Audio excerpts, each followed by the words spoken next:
Hi everybody. இன்றைக்கி நான் செய்ய போகிற டிஷ் என்னன்னு பார்த்தீங்கன்னா சக்கரை பொங்கல்.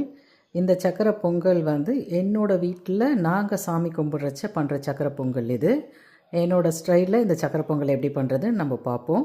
இதை நாங்கள் பால் சோறுன்னு சொல்லுவோம். இதுக்கு 1 கப் ரைஸ் எடுத்திருக்கேன். சென்னா தால் ஒரு 2 ஸ்பூன் இருக்கும்.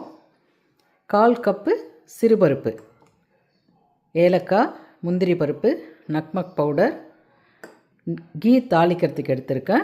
3/4 கப்பு வெல்லம் எடுத்திருக்கேன். இதை நம்ம அரிசியும் இந்த 2 பருப்பும் ஒன்றா சேர்த்து தண்ணி ஊற்றி ஒரு அரை மணி நேரம் நம்ம ஊற வைக்கணும். எப்படி பண்ணுறது நம்ம பார்ப்போம். இப்போ சக்கரை பொங்கலுக்கான ரைஸ், இந்த 2 தால் ரெண்டுத்தையும் ஒரு கப்பில் போட்டு கொஞ்சம் தண்ணி ஊற்றி ஒரு 1/2 hour நம்ம ஊற வச்சிடலாம். அதுக்கப்புறம் நம்ம குக்கரில் வேக வைக்க போகிறோம். இப்போ குக்கர் வச்சாச்சு. குக்கரில் அரிசி நல்லா ஊறிடுச்சு. அதை நம்ம ஆட் பண்ணிக்கலாம். 1க்கு 3 தண்ணி ஊற்றி குக்கரில் கரெக்டாக 3 விசில் வைங்க. இல்லைன்னா சிம் பண்ணிவிட்டு 20 minutes வெயிட் போட்டு 20 minutes ஆஃப் பண்ணுங்க. நல்லா வெந்துடும்.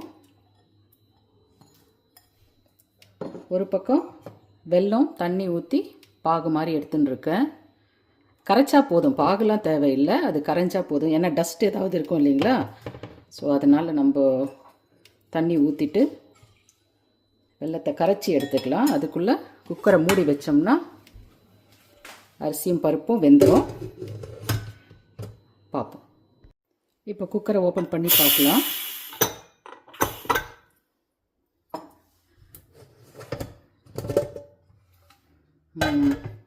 நல்லா வெந்திருக்கு. இதை லைட்டாக ஸ்மாஷ் பண்ணிவிட்டு நம்ம இதில் வெல்லத்தை கரைச்சி ஊற்றலாம்.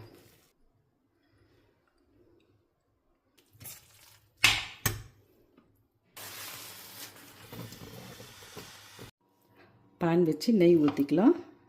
இப்போ நம்ம முந்திரி பருப்பு தாளிச்சிடுவோம். முந்திரி பருப்பு நல்லா வதங்கட்டும். முந்திரி பருப்பு நல்லா செவந்துடுச்சு. கொஞ்சமாக நக்மக் பவுடரும் ஏலக்காய் போடுறேன்.